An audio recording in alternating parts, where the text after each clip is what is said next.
أولا الاختبار الأسبوعي. ما المقصود بكل من؟ واحد، الميكروبات. طبعا الميكروبات هي كائنات حية دقيقة لا يرى معظمها بالعين المجردة، تنتشر في كل مكان حولنا وداخل أجسامنا، وقد تكون نافعة أو ضارة.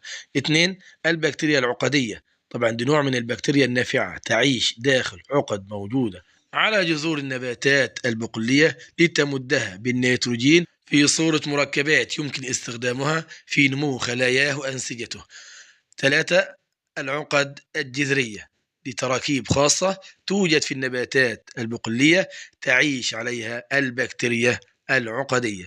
قارن بين مرض الدوسنتريا ومرض التيفويد. هنقارن ما بين مرض الدوسنتريا ومرض التيفويد من حيث ألف، الميكروب المسبب. طبعا مسبب مرض الدوسنتريا أو الزحار الأميبي هي كائنات وحيدة الخلية من البروتوزا تعرف باسم انتاميبا هستولوتيكا.